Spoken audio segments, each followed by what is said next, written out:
होली की आत्मा। बचपन से शहर में रहने वाला मनोज इस साल होली की छुट्टियों में अपने गांव दुर्गापुर वापस आता है, जहां उसे देख पूरा गांव खुशी से झूम उठता है। जब गया था तब इतना सा था और अब देखो कितना बड़ा हो गया है। हाँ सरपंच जी, जब मैं गया था तब आप भी बहुत जवान थे और अब देखो कितने बूढ़े हो गए हैं आप। चलो चलो बढ़िया है। बच्चा घर वापस आ गया। इसी खुशी में आज रात पार्टी होगी।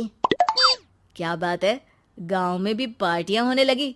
वैसे अगर पार्टी की बात है तो आज क्यों सीधा होली पार्टी करते हैं। होली पार्टी की बात सुन चहल पहल में अचानक सन्नाटा छा जाता है, जिसे देख मनोज को कुछ अजीब लगता है। लेकिन तभी सरपंच बात पलट देता है। अब बहुत देर हो गई, चलो सब अपने घर चलो, पार्टी के बारे में कल सोचेंगे। मनोज भी मम्मी पापा के साथ घर आ जाता है, पर होली पार्टी और उस पर पूरे गांव की खामोशी वाली बात अभी तक उसके जहन से निकलती नहीं। पापा, होली पार्टी की बात पर सब चुप क्यों हो गए थे? अरे होगी उनकी कोई अपनी बात। मुझे गांव की पंचायती थोड़ी पता है। थक गया हूँ, चलो सो जाते हैं, कल बात करते हैं। पापा की बात मानते हुए मनोज भी सोने चला जाता है। आज तो छुपा लिया, लेकिन हफ्ते बाद जब होली का दिन आएगा तब इसे कैसे रोकोगे? अगली सुबह सूरज के साथ ही मनोज भी गांव घूमने निकल जाता है, जिस पर रास्ते में उसे अपनी ही उम्र के कुछ लड़के भी मिलते हैं, जिनसे दोस्ती कर अब वो उनके साथ घूमने लगता है। इसी तरह कुछ दिन बीत जाते हैं और होली नजदीक आने लगती है। दोस्तों, होली में 4 दिन ही बचे हैं, पर गांव में उसकी कोई तैयारियां क्यों नहीं दिख रही? क्योंकि यहाँ होली नहीं मनाई जाती। अरे पर ऐसा क्यों? वो राजा भूषण। अरे तुम 4 दिन के लिए आए हो, क्या इतना सोच रहे हो? चलो कुछ खाने चलते हैं। इसी के साथ एक बार फिर होली की बात को टलते हुए देख मनोज को शक होने लगता है। वो घर पहुंचते ही इंटरनेट पर अपने गांव और राजा भूषण के बारे में जानकारी निकालने लगता है। क्या? मुझे आज तक ये नहीं पता था। ऐसा कैसे? किसी ने मुझे कुछ बताया क्यों नहीं? सारी जानकारी लेने के बाद मनोज गांव वालों या अपने मम्मी पापा से कुछ पूछे बिना खुद ही उसकी सच्चाई के बारे में छानबीन करने लगता है, जिसके चलते वो राजा भूषण की हवेली में पहुंचता है। वाह, क्या हवेली है यार। पर क्या यहाँ सच में कोई भूत है?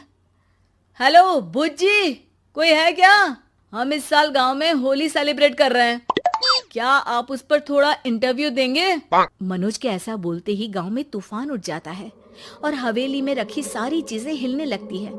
एक अदृश्य शक्ति मनोज को धक्का देकर हवेली से बाहर निकाल दरवाजा बंद कर लेती है।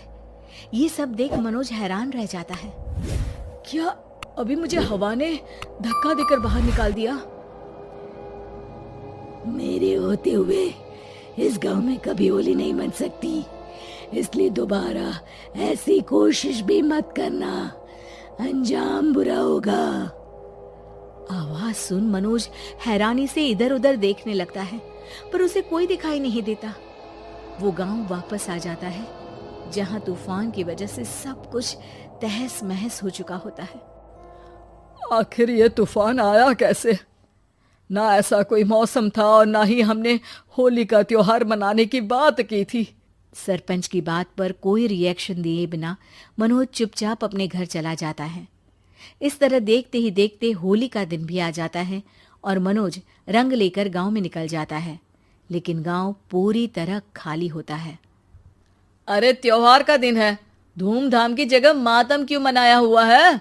मनोज की आवाज सुन सब अपने घर की खिड़कियां खोल के घर के अंदर से ही उसे वापस जाने के लिए कहने लगते हैं, पर वो किसी की नहीं सुनता। तुझे पहले भी समझाया था, अगर होली खेलने की कोशिश भी की तो अच्छा नहीं होगा। अरे बात मान लो बेटा, तुम्हें सच नहीं पता। मुझे सब पता है। सालों पहले इस राजा ने एक अंधविश्वास फैलाया और आप लोग आज तक उसे मानते आ रहे हो।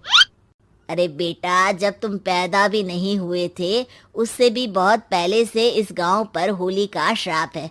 अगर गांव में होली का त्योहार मनाया जाता है तो प्रलय आना पक्की बात होती है। राजा भूषण इस सब में नहीं मानते थे और त्योहार मनाने लगे, जिसके चलते होली वाले ही दिन पहले उनके बेटे की और फिर उनकी मृत्यु हो गई। तभी से गांव की रक्षा के लिए उनकी आत्मा उस हवेली में रह रही है। सबकी बातें सुन मनोज उलझन में पड़ जाता है। सोचना भी मत मनोज, अगर तुमने इस परंपरा को तोड़ने की कोशिश भी की तो उसका परिणाम इस गांव और गांव के लोगों के लिए अच्छा नहीं होगा। मुझे भी यकीन नहीं हो रहा कि आप लोग एक बेतुकी बात को मानकर सालों से रंगों के त्योहार को मातम की तरह मनाते आ रहे हो। मनोज किसी की कोई बात ना मानते हुए पूरे गांव में रंग बिखेर देता है, जिसके तुरंत बाद वहां तूफान के साथ बिजलियां गरजने लगती है। अचानक मौसम में ऐसा बदलाव देख जहां मनोज कंफ्यूजन में आ जाता है, वहीं गांव वाले डर से सहम जाते हैं।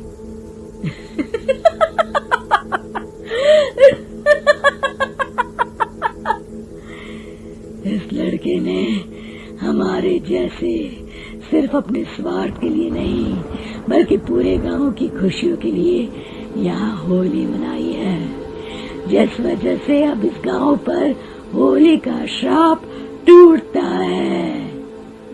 ऐसा बोलकर राजा का भूत वहां से गायब हो जाता है, जिसके बाद गांव के लोग धूमधाम से होली मनाते हैं।